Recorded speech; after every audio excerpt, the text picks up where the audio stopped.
दिनै जोंहा 2022 मायथाइनि अमाबैसायाव जोंहा नैबे जिल्ला मन्दिराव जग्य होयो आरो जों बेखौनो मिजिंथियो जाहाथे माने बे 2022 मायथाइयाव जोंनि बे गोथै बुहुमाव थानाय सुबुंफोरा जाहाथे माने बे बोसोराव बयबो मोजाङै थांनानै थानो हायो जों बिनि थाखाय दिनै जोंहा जोंनि डिस्ट्रिक्ट मन्दिराव बा जिल्ला मन्दिराव जों दिनै जग्य होनाय जादों आरो बेयाव बेसेसो सुबुङा बाहागो लाफैदों दिनै फ्राय 33सो दं खोमा बेनिफ्राय माने मालाबा 40-50सिम जायो आरो दिनै हरखाब माने जोंहा दा बायदि रोखोमनि माने सोरबा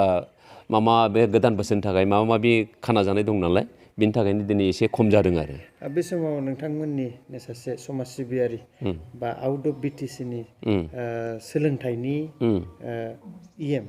बिथाङाबो बाहागो लाफैदों बिथांखौ मा बुंगोन बे समाव बिथां लाफैनायखौ जोंनि आफादनिफ्राय जोबोद रोजा साबायखर होदों मानोना जों बिथांनिबो जों हेफाजाब मोनो मालाबा आरो जोंनि मन्दिर बिथांनि मुङा जाहैबाय मुस्रि अनिल चन्द्र बसुमतारी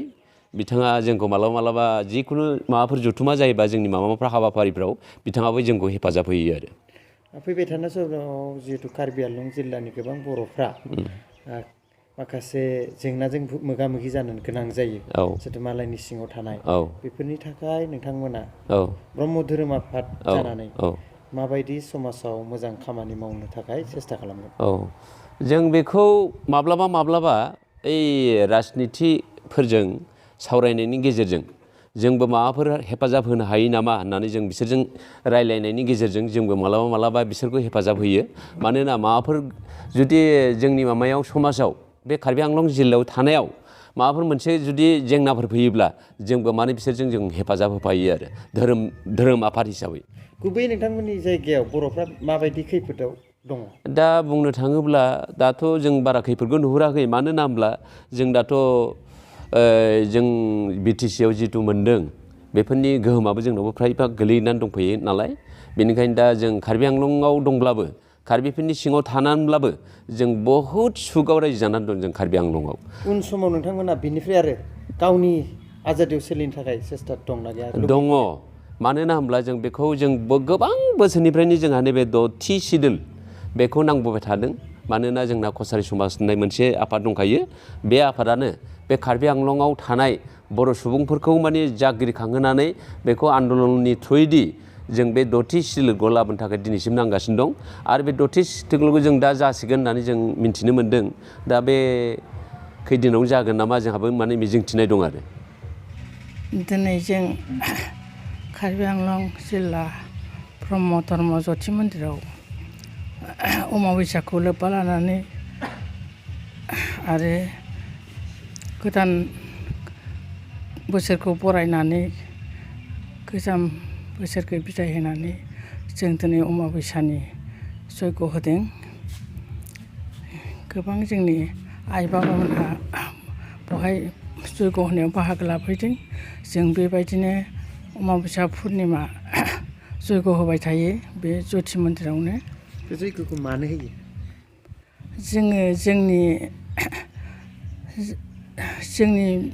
मोजांनि थाखाय न'खरनि मोजांनि थाखाय आरो जगत मंगलनि थाखाय बिनि थाखाय जों बे जग्यखौ होयो